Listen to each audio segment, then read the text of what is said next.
Hello बच्चों, let's see the questions.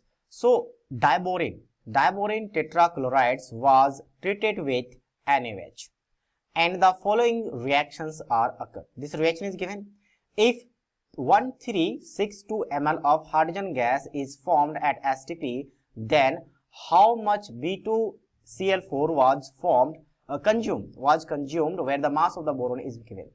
क्या बोला है क्वेश्चन में, इस क्वेश्चन के रिस्पेक्ट में हाइड्रोजन गैस कितना आपका रिलीज कर रहे हैं, इसका वॉल्यूम गिवन है. वॉल्यूम कितना आपके पास 1362 ml एट एसटीपी, और एट एसटीपी है और इस साथ में क्या आपका गैस है.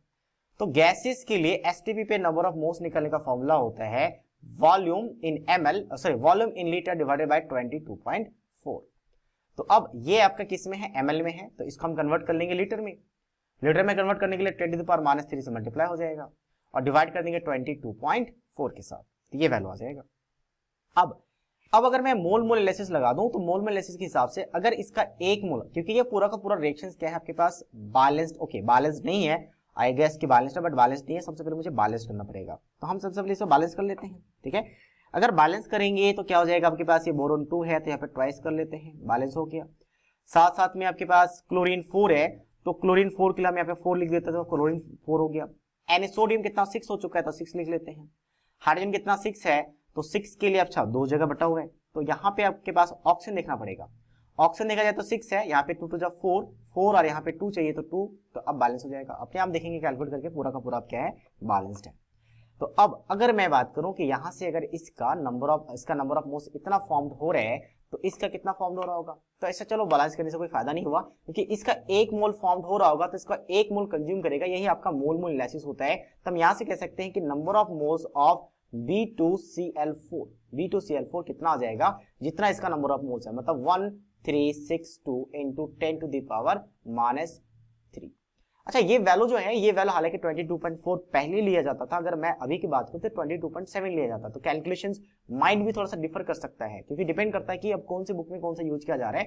क्योंकि पहले आपके पास एटमॉस्फेरिक प्रेशर 1 atm होता था, अब 1 बार है, तो 1 atm से जब 1 बार हो गया तो स्टैंडर्ड टेम्परेचर प्रेशर क्या होता है, 1 atm था पहले और 0 डिग्री सेल्सियस था, तो अब 1 बार हो गया, तो ऑब्वियसली ये वाला वैल्यू थोड़ा सा चेंज ही रहता है. तो वो हम हमेशा क्या करेंगे, एप्रोक्स वैल्यू निकाला करेंगे, क्योंकि कहीं पे ये वाला यूज होता है, कहीं पे 22.4 वाला यूज होता है.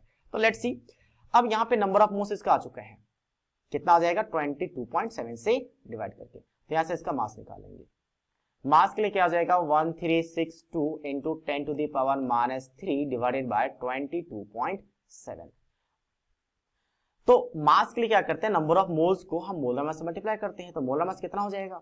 तो बोरोन के लिए 11 है तो ट्वाइस कर देंगे, ट्वाइस तो 22 और क्लोरीन के लिए 35.5 होता है, तो टोटल ऐड करेंगे, तो ऐड करने के बाद कितना आ जाएगा 164 आ जाएगा, 164. तो हमें ये वैल्यू कैलकुलेट करना है. तो ये पूरा कैलकुलेट करने के बाद फाइनल वैल्यू आ जाता है 9.84 ग्राम, इतना मास आ जाएगा. So that means option B. So, इतना मास क्या होगा इस रिएक्शन में कंज्यूम होगा, तभी जाकर H2 का STP पे 1362 ml वॉल्यूम आपको मिलेगा. So that means option B is the right answer of this question. So I hope you understood it well. All the best.